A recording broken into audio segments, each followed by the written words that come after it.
Shalom, welcome to the Jewish View. My name is Rabbi Nachman Simon with the Chabad House of Delmar, and together with my co-host Mark Ronich of Statewide News Service, jbiztechvalley.com, as you can see here, now columnist for the Jewish Press. And I'm having a lot of fun doing all of that, and my column in the Jewish Press is called Albany Beat, and I talk about how government relates to the Jewish community or doesn't, as the case may be.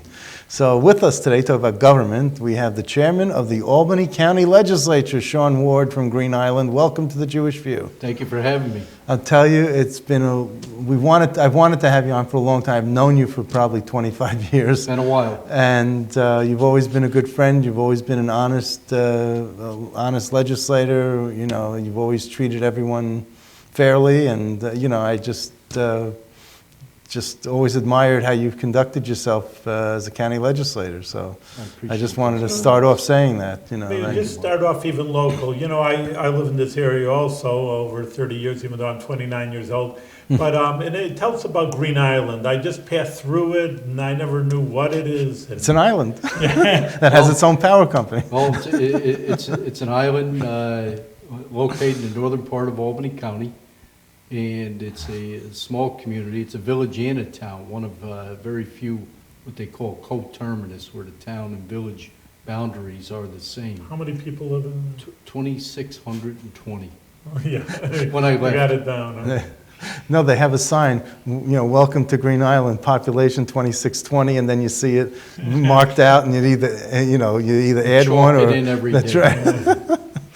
And we know who the other famous Green Islander is, Mike McNulty. Sure, Mike McNulty is one of our favorite sons, our former congressman, and of course is assemblyman and mayor, right, and town supervisor. That's right. He lives there still? He still lives there, and right now is one of his top jobs right now is Little League announcer. Oh, he is the announcer for the Little League games and has been for many years. Wow! He So stays with the local touch. He's always been a local guy, and he did a great job for us in Washington. But he never forgot where he came from. So and his sister runs the funeral home and is the mayor. His sister is the mayor, and I've worked with Ellen since she has become mayor. That's my full-time job. And she's just a dynamite person, very talented. She can do just about anything, and she's a great leader in our community. And you're the head of the Industrial Development Agency? I'm the CEO of the Industrial Development Agency, the economic development arm of the village. And how you doing with that, with the economic development? It's going great. In the last 15 years, we have increased our tax base by about 33%. We have added just under 1,000 jobs into our village, new jobs. What kind of jobs? I mean, A lot of them are manufacturing, but some of them are skilled labor. We have a couple of RPI startup companies that moved in from RPI, and they're doing very well. Ecovative and Crystal IS have both made a name for themselves, not only in our area, but nationally and internationally.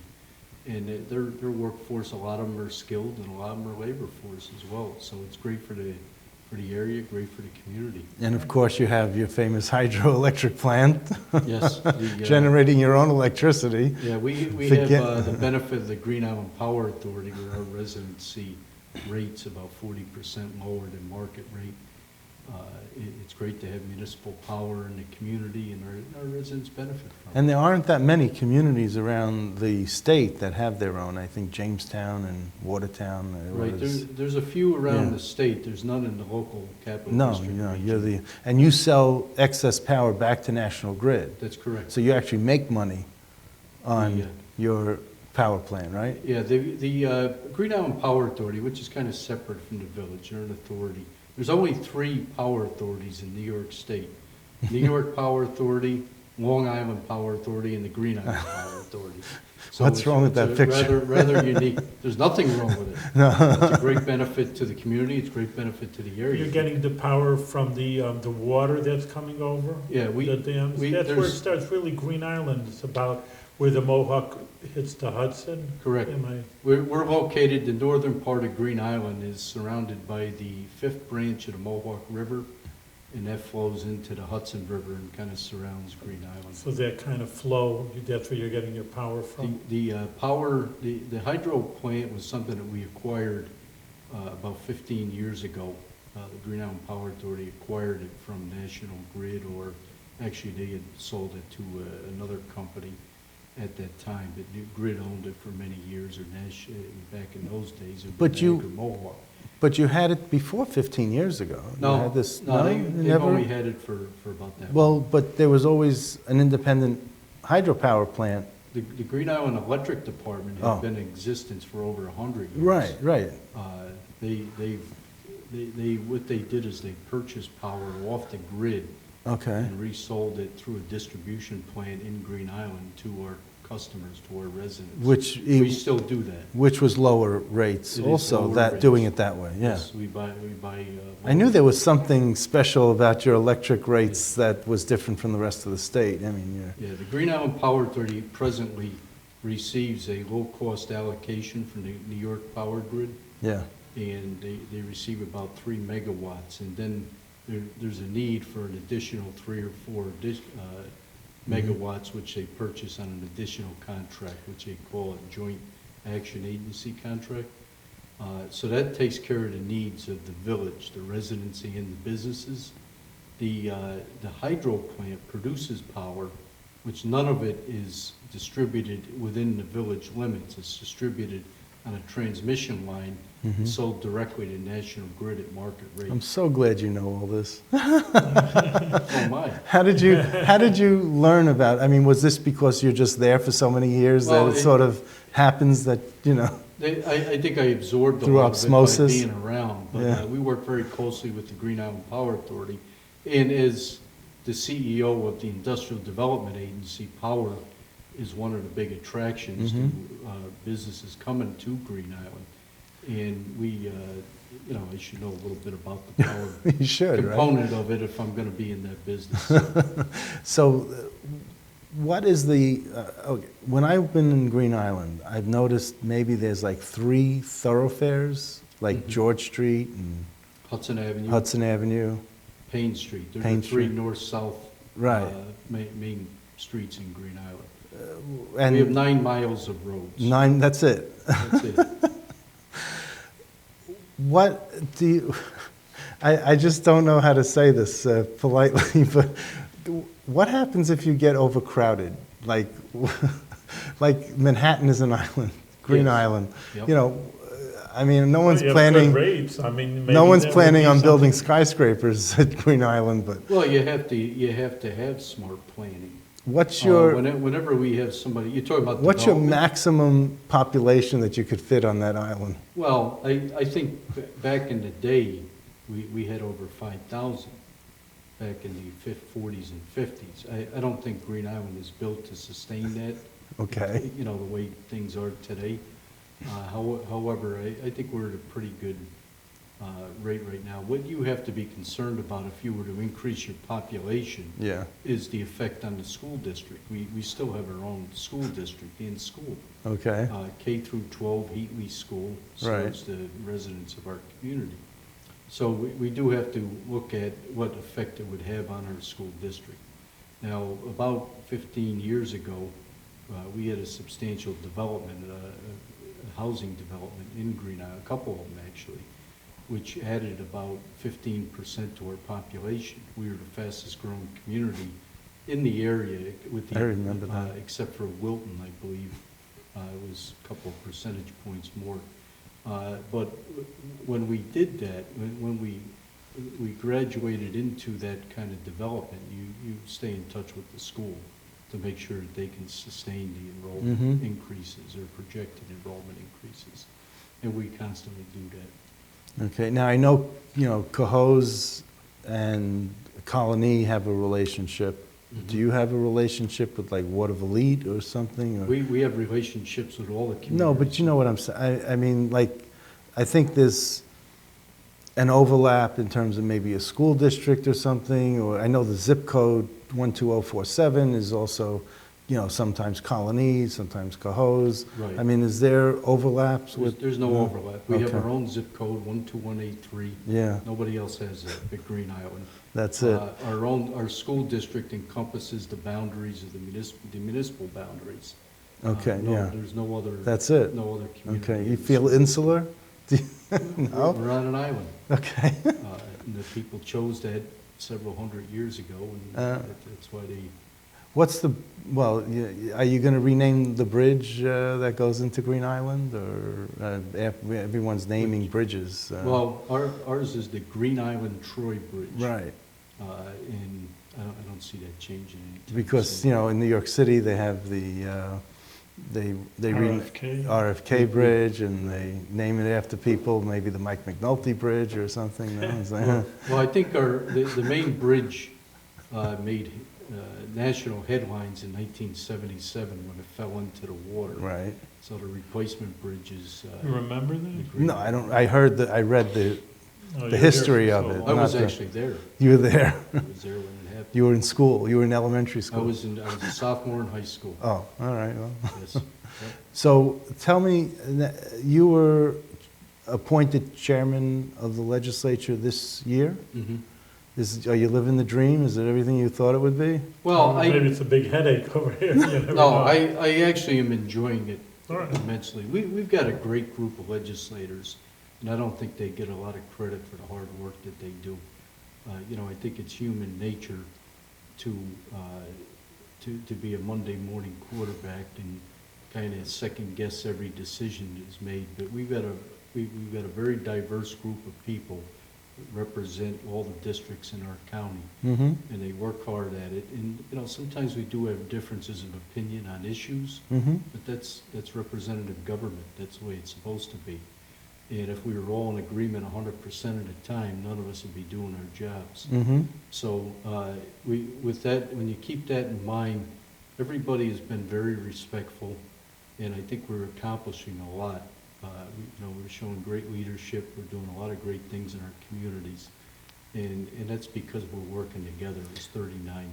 But you were were you a rank and file member for, Well, I was a deputy majority you were leader. for deputy several majority years, leader, but then prior to that, I mean, when did you first get into the? 1995, Oh, 95. Who did you succeed? Bill McNulty, William McNulty. Okay. So you broke the McNulty chain of the county I legislature? guess you could say that. Okay. So, with their blessing. With They- their, of they- course, they you don't asked- do anything in Green Island without the McNulty blessing. Well, you know. that's not true. They're very hometown people, and. They are, but it's an institutional family, you know. Well, They do have so much of an imprint in the island, you know, that's. They care very deeply about their Absolutely. community, and. I'm not taking anything away Oh, from I that. know, I know. No, okay. But you know. I gotta bring that up. They're very, they invest in our community, and they care very deeply about the community, and they care about government. So, you got your educational background, you went to Albany Business College. Mhm. Did you I graduate? started out as a physical education major. Okay. I have a physical education degree from Hudson Valley, and then I Okay, saw the light, and I thought, I got interested in business administration and then public administration. right. And, I moved on through Albany Business College, and went to Empire State College for a little while. So you have a 4-year degree, or? I do not have a bachelor's degree. I have many certificates. Right, no, I see that. Yeah. Um, I have emergency management background. mhm. As I say, the College of Hard Knocks, maybe? I always, a lot of people ask me that question, and I tell them I went to the John J. McNulty School of Public Administration. I worked for him for 23 years. The guy was a genius in government, he was a genius in politics, and I learned a lot by working Oh, side yeah? by side with him, and so did his son and his daughter, and I had the pleasure of working with them. Well, as sure. I mean, Jack McNulty and Mayor Corning, they were powerhouses, It was sort of like, when you had put the two of them in the room, it's like having a thunderstorm, Yeah, And of course, Jack was the Albany County Sheriff, right? correct. Yeah. Yep. So, recently, the county legislature passed an increase in the smoking, in purchase age for smoking, for cigarette. Last night, yeah. yes. What was your take on it? Why did you vote in favor of it? Is it really just a health issue? Well, or? I'm glad you asked that, because I'm not always, I always get a little nervous about bills that reflect on human behavior. But I think we gotta take a look back at what are the pros and cons of this bill. And number one, the health impact. What does cigarettes do to people, not in mostly young people? And we know that that is not a good thing. Mhm. And then second of all, we gotta look at what effect does it have on the taxpayers of Albany County. We pay millions of dollars, Medicaid dollars, and other programs for smoking-related illnesses. And when you look at, since the question was broached to us, we have to vote yes or no on the bill. I think voting yes in my eyes made more sense than voting no on it. Do I think the bill is perfect? Is it gonna solve all the problems? No, I don't, but I think it's a start. We're headed in the right direction, keeping youth away from cigarettes. You know what's amazing is when I was listening to the debate, I heard that one legislator a freshman legislator got up and said, well, if you're 18, you're going to buy cigarettes for the 15-year-olds. If you're 21, you're going to buy cigarettes for the 18-year-olds, not the 15-year-olds. And I said, what? the 20, yeah, how many cases have you seen where the 21-year-olds are going to bed with the 15-year-olds, and that there's all sorts of problems, with just that, legal age. I mean, there's so much interaction in so many different areas between 21 and 15-year-olds that I just think that that was naive. That argument was a little naive. There was a lot of interesting debate last night. A lot of it made a lot of sense on both sides of the issue. There was no right or wrong with this bill. But do we think it's going to deter young people from smoking? Maybe not all. Where there's a will, where there's a way. If they want to get cigarettes, they'll find a way to get them. Exactly. But is it going to, those that are on the fringe, right, that might not take that extra step, or maybe we can keep them from going in until they're 21. I look at it this way. If you're going to, and I was never put a cigarette to my lips, but if you... I never smoked a day in my life. Not you neither. Okay, so, but if you know that someone could break into your home, but that doesn't mean you leave the front door open. You still put a lock on your front door, and you make it more difficult.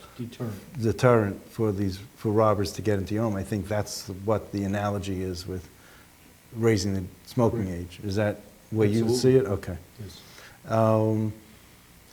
What was the... They're consistent with other counties around the area? I mean, because you can, someone will just go to Schenectady County. Rensselaer County or Schenectady, yeah. And saying, hey, I can't buy in Albany, I mean, that's something that should be universal. Well, in a perfect world, it should be done federally or statewide. Yeah, as I say. But it isn't. A lot of times, some of the legislation we pass, we take a leadership role in it. And, being in Albany, we're kind of in the spotlight in government. And sometimes it's good for us to take a leadership role, and then the state might act on it. Sends a message, and there are a lot of issues like that where, Albany's come out first, and then 2 years later, you might see the state make it a statewide ban, especially if you have, Chautauqua County and Suffolk County, and there's a couple of maybe other counties. a couple of other counties that have 21. One of our neighboring counties is addressing it right now. Rensselaer County is correct. addressing it now. So I'm just saying that, once they start seeing, several counties passing it on their own, then the state legislature comes in and says, okay, well, now we got to take a look at it, because then the tobacco lobby comes in and cha-ching, cha-ching for all their fundraising efforts, so. You'll see the donation, the contributions going up from the tobacco industry. Well, I don't have a campaign committee, so there's no that's why I'm not. there. That's why I can bring it up. Just a local guy. I know that. I know that. Votes yes or no based on the merits. I was very,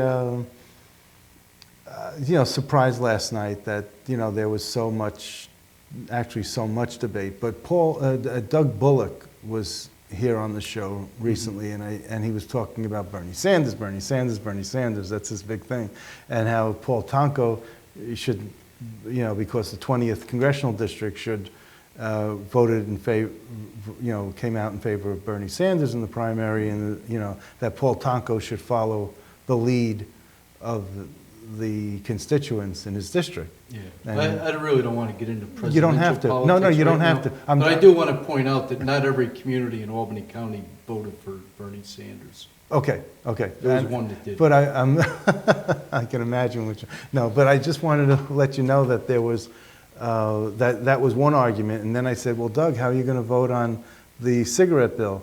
And he says, well, I'm going to vote for it. I said, why? And he goes, well, health reasons. I said, but your constituents in Pine Hills and Beverwyck are against it. So why should Paul Tonko be,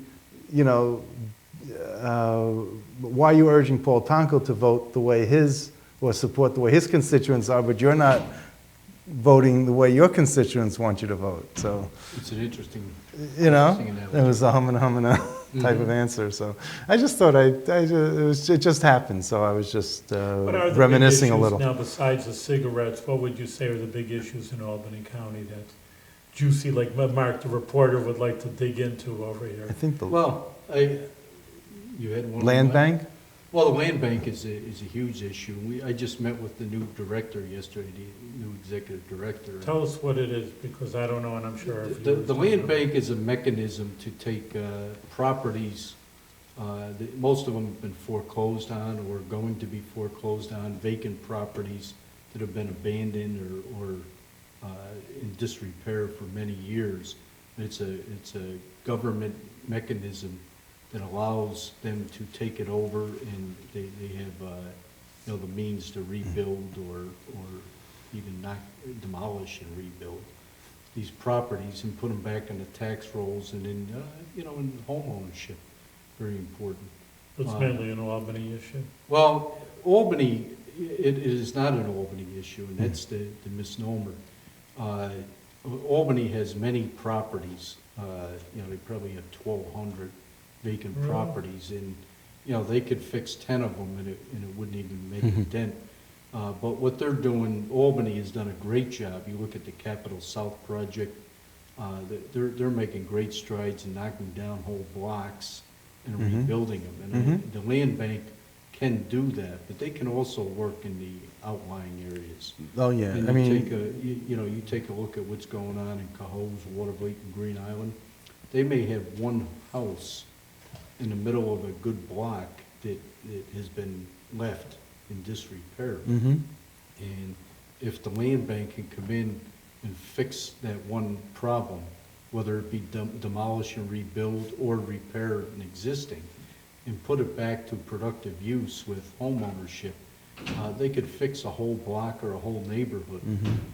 You can do that in a lot of communities. yeah, the whereas property values will go up. the Yeah. the property value in the whole area will go up or maintain anyway. Right. So the land bank is very valuable. They've had some seed money.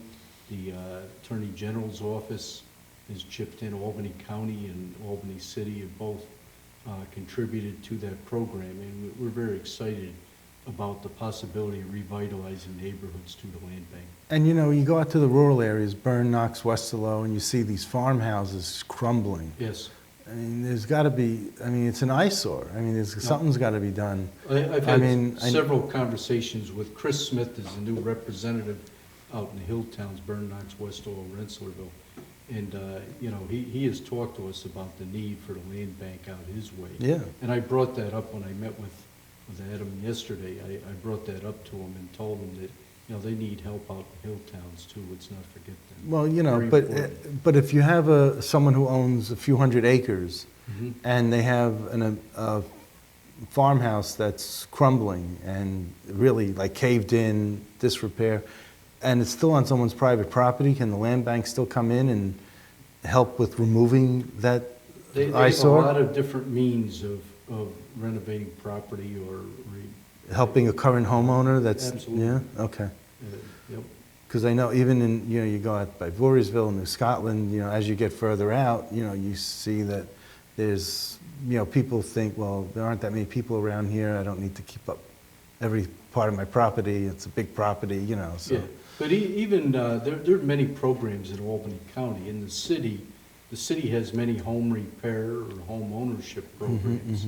The county-wide, we have the Albany County Rural Housing Alliance Right. that assist homeowners with home repair. They have Right. grants for home repair for income. I think there needs to be eligible. more education.